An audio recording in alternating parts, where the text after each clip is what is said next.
Hello, my name is Willem Verberg. I'm going to present to you the WatchBP Office Vascular. This device is a new device for MicroLife. It's a fantastic device. It has multiple options. You can perform regular blood pressure measurement, including the double arm measurement, perform atrial fibrillation screening during the blood pressure measurement. Today I'm going to focus on these two options. The first one is the ankle brachial index assessment, and the other one is the pulse wave velocity assessment. Central blood pressure measurement is also an option, and the device can be also programmed according to different blood pressure measurement schedules, and the device also has a countdown time. The software is free of charge, can be downloaded from the internet. I will show you in a few seconds. Next to the regular validation, the device has also passed several special patient validations, such as those for children from the age of 3, for pregnant women and those with preeclampsia, end-stage renal disease, diabetes, and the software connection or the connection of the device with a PC can be done by means of Bluetooth or by means of USB connection. The ESH and ESA stands for European Society of Hypertension and European Society of Cardiology guidelines. They both recommend the performance of pulse wave velocity and ankle brachial index for estimation of a patient's cardiovascular risk. What is pulse wave velocity? Pulse wave velocity is a measure to determine arterial stiffness. To determine the arterial stiffness of the aorta. As you can see here, after some decades, patients get atherosclerosis. That's quite normal, but that differs from one patient to another. So the more rigid the aorta is, the more atherosclerosis there is, the higher the pulse wave velocity. So the higher the pulse wave velocity, the higher the cardiovascular risk.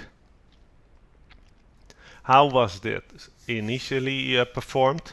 Initially it was performed with a device such as, for instance, the Complier that has tonometers. That means you place a sensor on the carotid artery, you place a sensor on the femoral artery, and the pulse wave has its origin in the ascending aorta. So you can imagine that the time that this pulse wave reaches the carotid artery is very short, almost neglectable. So this is the beginning point. The time that this pulse wave travels through the aorta and reaches the femoral artery takes longer. So there is a time delay. And based on this time delay, you can determine how long it took the pulse wave to travel this distance. So when we measure the distance from the femoral artery, from the carotid artery to the femoral artery, we can calculate the pulse wave velocity. For the WatchBP device, this does not work the same, but the principle is the same. There is no sensor for the carotid artery or the femoral artery, but the time that the pulse wave reaches the arm can be determined, and the time that it reaches the ankle can be determined. And we know that the distance from the ascending aorta to the ankle is it can be estimated based on the body height of the patient. With an algorithm, the time delay of the time delay that the pulse wave reaches the ankle cuff can be determined, and so the pulse wave velocity can be measured. And it's good to know that this has been clinically investigated against the gold standard, and the conclusion is that automated brachial ankle pulse wave velocity measurement is feasible and observer independent, and it's good to know that the brachial index, the brachial ankle pulse wave velocity differs from those of the carotid femoral pulse wave velocity, but that they are very well correlated. If we look at the device, you can see that there is an R which stands for right, and that shows the arm. That means that if you perform a pulse wave velocity measurement or an ABI, that the right socket is for the determination of the blood pressure in the arm, and the left socket is for determination the blood pressure in the ankle. You can determine the different options directly on the device, and you can do that by pushing the mode button. Each time you push the mode button, you see a different option, so you can select what is the preferred option. The only possibility you do not have is to perform double leg measurements. Then there is also the possibility that in case you want to perform just regular blood pressure measurement, you can determine the number of measurements you like to perform from 1 to 6, and you can also determine the countdown time, which goes from 15 to 300 seconds, and the interval time, which goes to also from 15 to 300 seconds. This is for single arm and double arm measurement.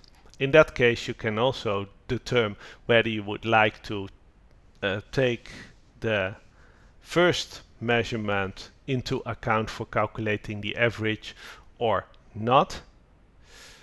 Then for the pulse wave velocity measurement and an ankle brachial measurement, it's important to mention that the procedure of the blood pressure measurement might slightly differ from what you are expecting, because the cuff does not totally deflate. It holds at a cuff pressure of around 50 to 70 millimeters of mercury for 10 seconds. And the reason it is doing this is that it can determine different pulse waves both in the arm and in the leg, and then you can determine the time difference based on the average, which is more reliable than just taking two pulse wave velocity measurements or pulse wave measurements. So if you would like to take a pulse wave velocity measurement and program it directly on the device, so without software, then it is important to set the body height, which is very easy. You just push the rectangular button to increase the body height and the M button to decrease body height.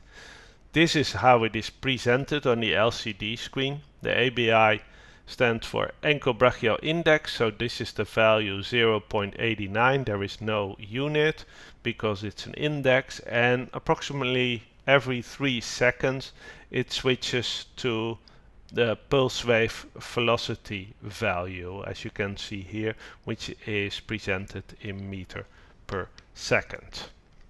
And now I would like to show you how you determine the pulse wave velocity or the ankle brachial index with the software. You first go to the Microlife website, microlife.com, and then you select professional products, and you go to the device that you have, in this case the WatchBP Office Vascular. If you scroll down to the bottom, you can see that you can download the instruction manuals. Always recommendable to do this. And the WatchBP Analyzer link, that downloads the software with which you can perform the pulse wave velocity directly from your PC. Once you have downloaded it, you can find the download file in your download folder. Just click on it and it's very easy to do. This is the WatchBP analyzer software. If I connect the device to the software, what I'm doing now, the software will automatically detect the correct device. Then you can see that there are already some patients. If I would like to perform a measurement and the patient is not in the list, then I have to add this patient to the list. So I click on to the list. So I click on new, and you write down the patient details and you click on OK. I have already a patient here, so I'm going to use this patient for another measurement. So I click on measure, and then the following picture will appear on your screen, and you can select the measurement you like to do. And let's do right arm, left leg. Then we need to determine the body height of the patient. Very easy to do. You just click on the circle and you drag down or up for the right body height. Then you can determine whether you would like to measure what is the measurement position of the patient, supine or semi-supine, or sitting or standing. Pulse wave velocity is in supine position unless it's not possible for some reason. Then semi-supine is also an option. Then you can choose whether you would like to hide the blood pressure readings on the LCD screen, so you cannot read it directly from the screen, or not. And you can enable central blood pressure measurement and repeat when there is an error. I would always recommend that. The child mode, well, there are no children measured, so there is no reason to set the child mode. So then the measurement starts. You can see that the measurement schedule is already pre-programmed. The device takes automatically 2 measurements. So when I start measuring, then you can see that the countdown appears and that the first of 2 measurements will be performed. I won't do that in this case. I have already performed the measurement, so I will show the example. What you can see, if I click on measurement, you see the whole list of measurements. And let's take this one as an example. The left arm is measured and the left leg, so this is in supine position, and the measurement is performed at the 11th of May in 2022 at 14:44 a quarter to 3. The systolic blood pressure was 113 and the diastolic 76. The mean arterial pressure 85, and the pulse pressure, the difference between systolic and diastolic blood pressure, is 37. The ABI is 1.24, which is calculated by dividing 140 by 113. The pulse wave velocity is expressed in centimeter per second, which is in this case 1340, and it's a second measurement. The first one failed because the signal was too weak, which indicate that the cuff was not correctly positioned. There is also the pulse wave presented that you can see here. You can see here that there are 2 pulse waves, so I know this one is from the arm because it reaches the arm earlier than it reaches the ankle. It is this time delay that determines the pulse wave velocity.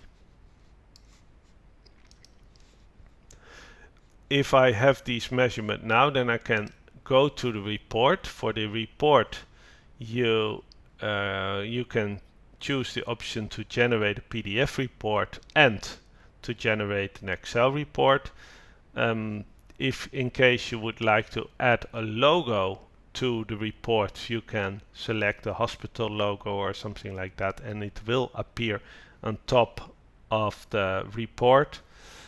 If I then generate the report, then it will be stored on default at the C disk in the microlife folder, but you can change that if you would like to store it somewhere else and you choose another path. You only have to do that once and the software will remember the last option. So when we click on generate PDF, then the report will appear, and the report looks like this. This is the patient information, the logo. I can see here that the left arm is measured and the right leg and the left leg, and these are the arm blood pressure measurement, average from 9, so there are more arm measurements taken in this case. The ABI is on the right is 1.05, the ABI on the left 1.09. The pulse wave velocity is 13.87 meter per second, or 1387 centimeters per second, and on the other side 1340 centimeters per second. The raw data are presented here, a list of individual readings on the right arm, the right leg and the left leg. If I would like to have an Excel report, that's also possible. That is just a report with raw data, as you can see here. In case the blood pressure values are higher than the hypertension threshold values, it's colored red. Everything you need to know is under. It does not look very fancy, but it is a CSV file, so it is very useful for data analysis. So this was actually what I had to say about the pulse wave velocity device. I hope it is clear. If not, then feel free to contact us anytime. Thank you.